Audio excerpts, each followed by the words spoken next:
It was an utterly normal day for me. Well, actually, I'd gotten a parking ticket and a jury summons, so it was a pretty bad day for me. However, neither of those would seem of any consequence when I got home at the end of it to find my computer infected. But maybe I'm going a little too fast. Let me take a step back and we'll start from when I returned from work that day. As always, the things I did was go through the mail. Feel free to imagine my aggravation at the summons here. It didn't help either that everything else was junk mail and bills. Whatever. Just one of life's many joys. Preferring to relax a bit before dealing with them, I went straight to my computer to do, well, nothing at all. Just some browsing, check my email, etc. Doing nothing can be good for the soul. I noticed my computer running much slower than usual though. Certainly slower than it was just yesterday. My first reaction was to look at my taskbar to see if my antivirus was updating, or maybe Windows was downloading new features or something. You know, the usual culprits.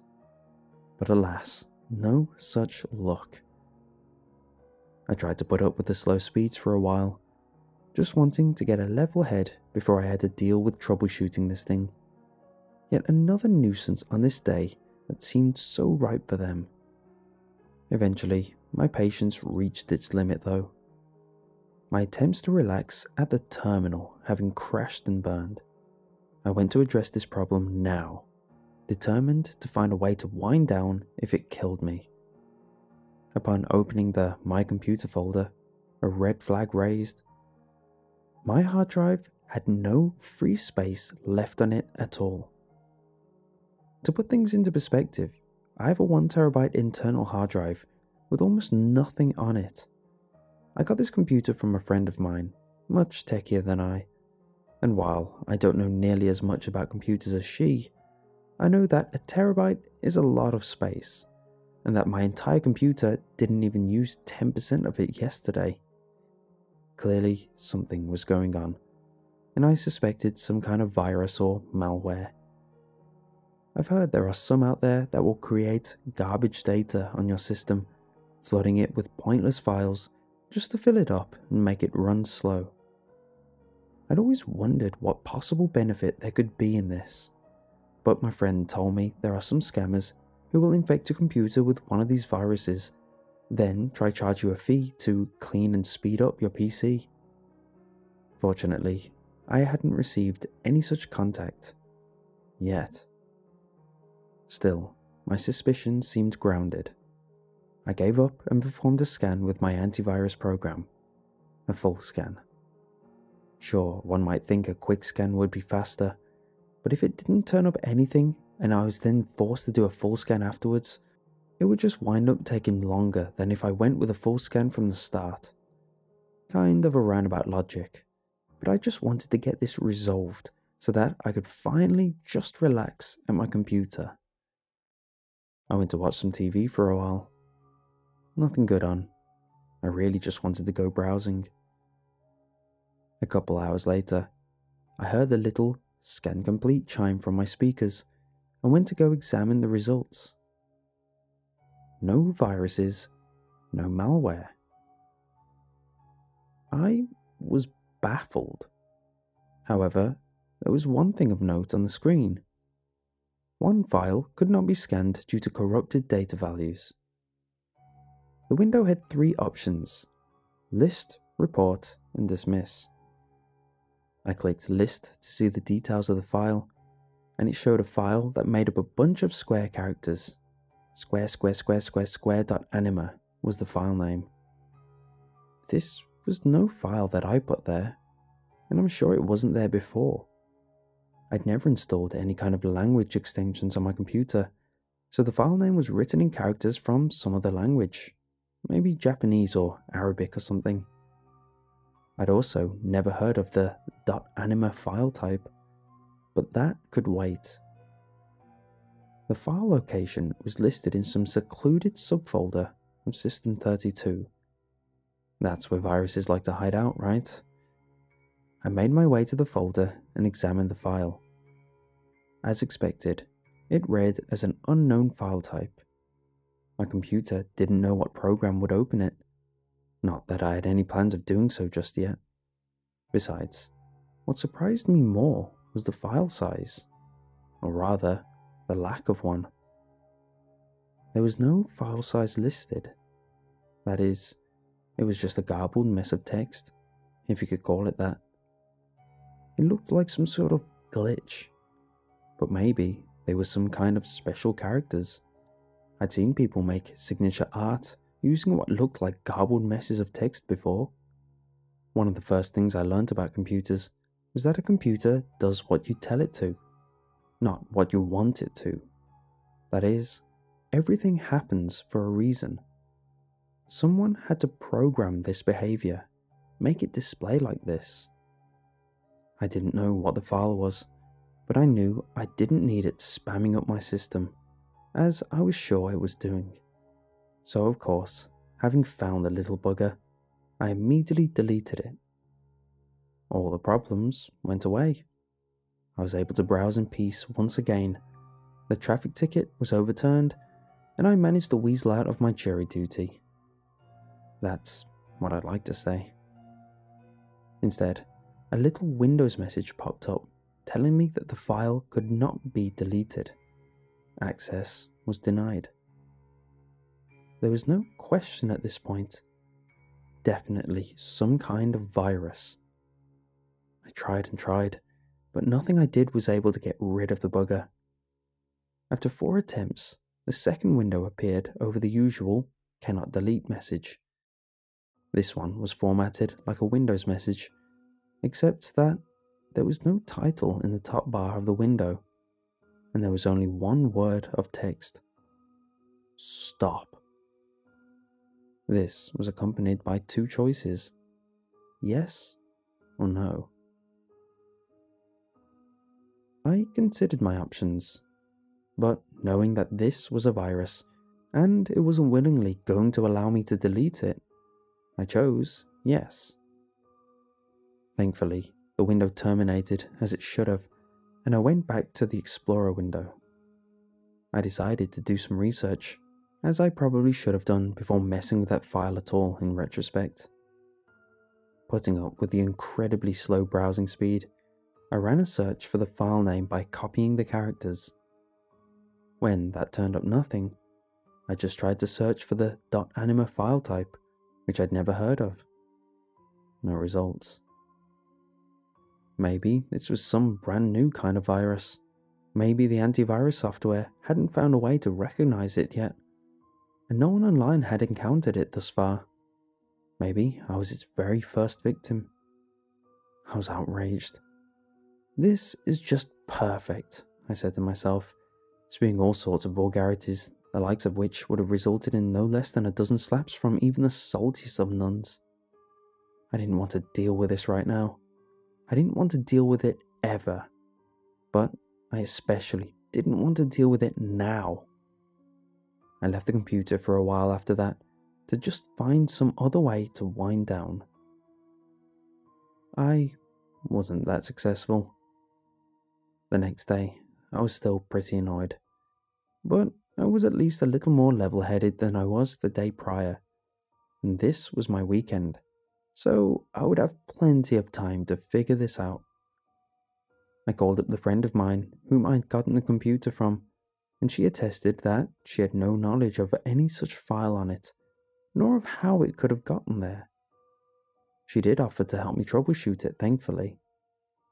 After I told her all that I had done thus far, she seemed pretty convinced of my theory, that it was some brand new kind of virus without any currently known method of dealing with it.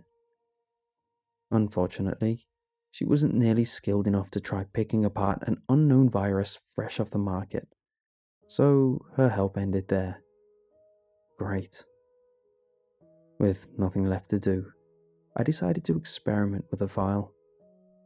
It took a full day to back up my important files on a separate drive, hopefully without the virus carrying over with it, and the following day I was able to start dealing with the thing.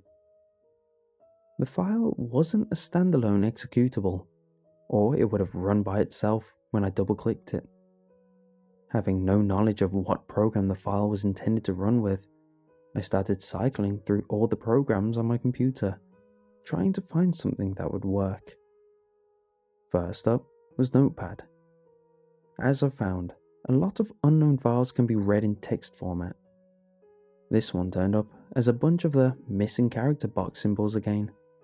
So it could be read as a text file, but it was all in another language. I guess that's a start.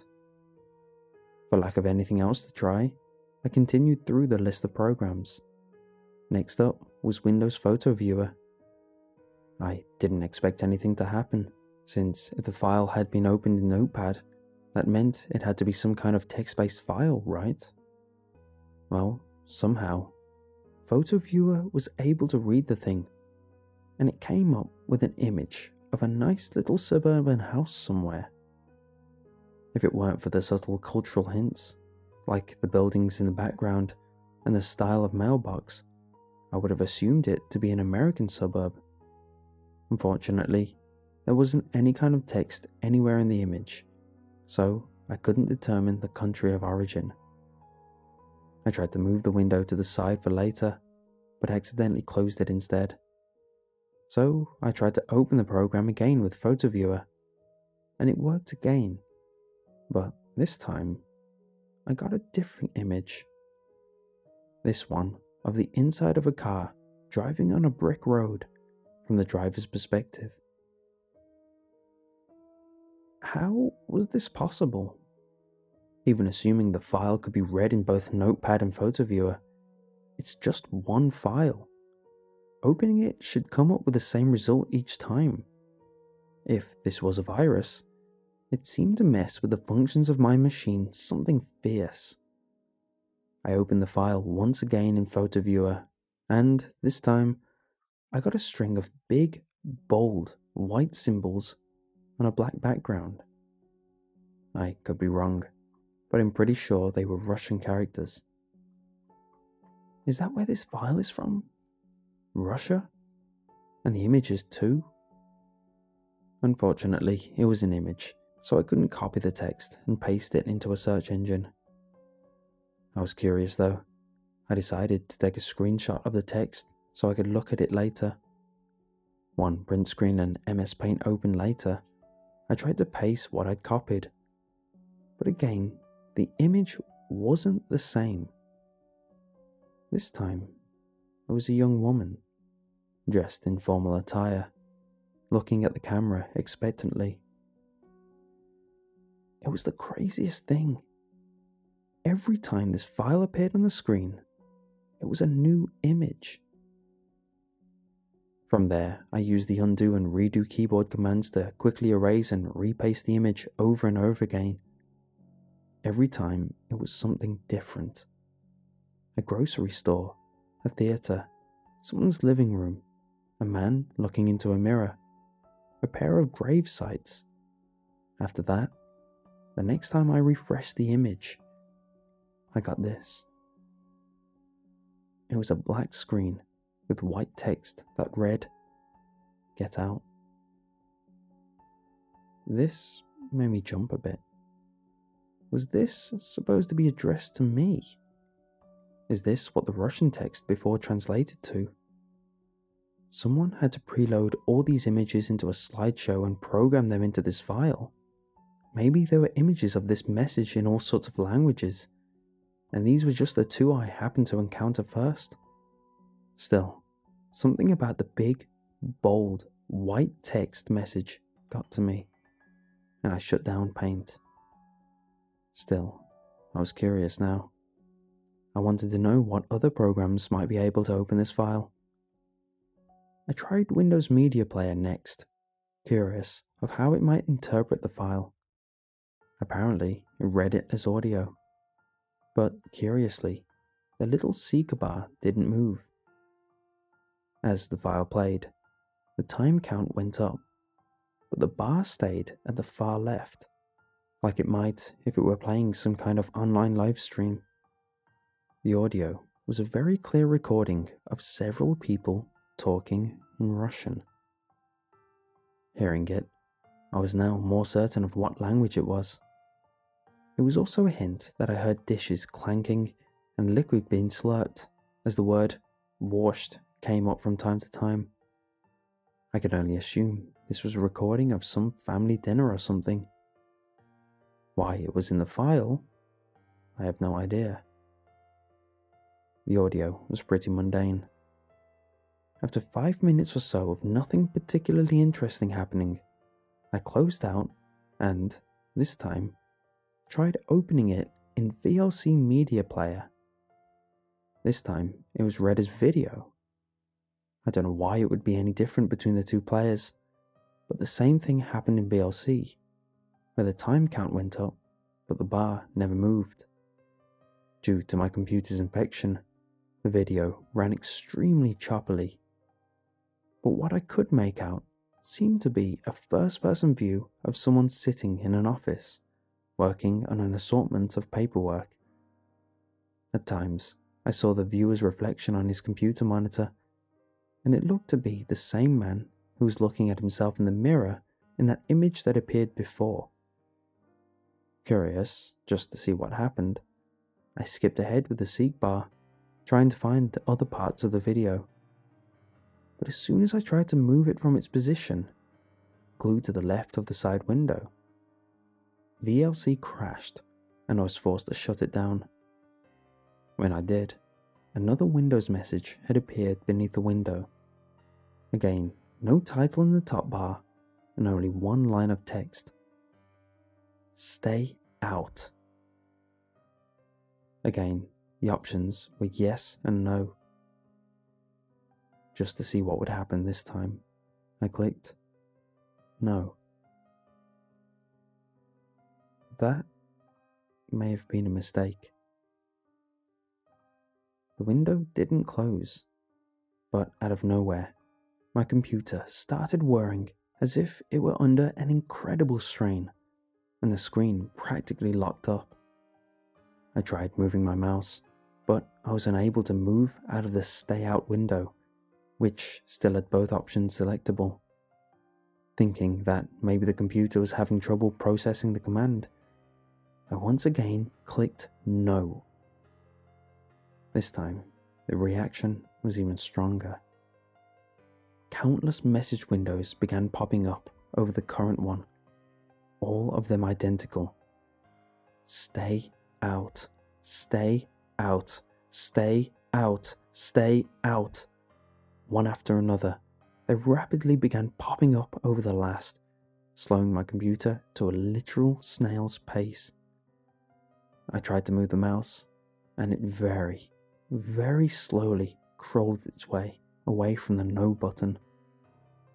Hoping to just end this calamity at this point, I got it to meander over the yes command and finally clicked it.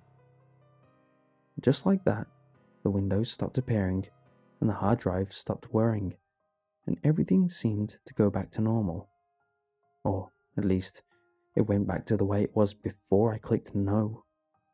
The file was still there, and it still had to be taken care of. I tried once again to delete the file. This time, the message popped up reading, "Do not," with the only clickable option being, "OK." Odd. This message was different from the one I got last time I tried to delete it. Trying to X out of the message window did nothing. So, I reluctantly clicked OK, and it closed. I tried copying the file onto a drive, moving it off my computer, but I then received a Windows error message telling me that the file could not be moved because it is being accessed by another program. The same message came up when I tried just moving it to the desktop for easier access. I was curious to see whether this was true or not, and, actually, I hadn't taken a look at my processes to see if maybe there was something going on there that was making my system drag so much. I opened up Task Manager and switched over to the Processes tab, and, sure enough, at the top of the list was one called Anima. It was taking up almost a full 100% of my computer's processing power. Did that mean this file was not only occupying my whole hard drive, but most of my RAM as well? How big was this thing? Without another thought, I chose to end the process. This resulted in another Windows message. No title. This one said, "Please, no." These titleless messages weren't written by any Pulitzer Prize winner, that's for sure. The clickable options were no and no. Again, unable to X out. I clicked one of the two no's and the window closed. Underneath it, there was the typical Windows message asking me if I was sure I wanted to force end the process. Glad that the virus didn't interfere with this function, I clicked End Process and my hard drive whirred for a moment. Then, just like that, the process vanished. My CPU usage went back down to its normal levels, and finally I was able to use the machine freely again. However, the file was still there, in the folder. I could have deleted it then and there, but I wanted to check it once again, to be sure that no one else had encountered this little bugger yet. So, now that I was running at almost full speed, I did another search for .anima file type. Still, no results. On a final hunch, based on the name of the process I saw running, I tried doing a search for just Anima. All this returned was that Anima was a Latin word that functionally translates into English as soul. When I read that, it all hit me like a ton of bricks. That file, it couldn't possibly have been, could it? Was that .anima file a human soul? It had to be some kind of prank, played by someone trying to horrify people for a cheap laugh. All of this had to be programmed. A great big illusion, messing with my system's functionality and creating all of these pop-up messages, images and files just to trick me into thinking this could be a real person in digital format. Of course, the very idea is preposterous. Even if there were such a thing as a haunted computer or some military experiment to extract a human soul into digital format, there's no reason, no way it would wind up on my computer. How could that even have come about? Granted, I have no better explanation of how such a virus could have found its way into my system. The logical side of me knows better than to believe in some prankster's games. But still, the possibility, however small it may be, still haunts me. What if it really had been a person in there? Their life, their memories, their thoughts and feelings? If so, what had I just done by ending the process and terminating it from my system? This wasn't something I wanted to think about. I was determined to just delete the file so I would never have to think about it again. But before I did that, I had to know. Curiosity got the better of me, and I tried running the file again in all of the programs I had tried previously. Notepad now read it as an empty document. No matter what other program I used, it read only as an empty black screen, with faint static for audio. There was nothing left. Nothing.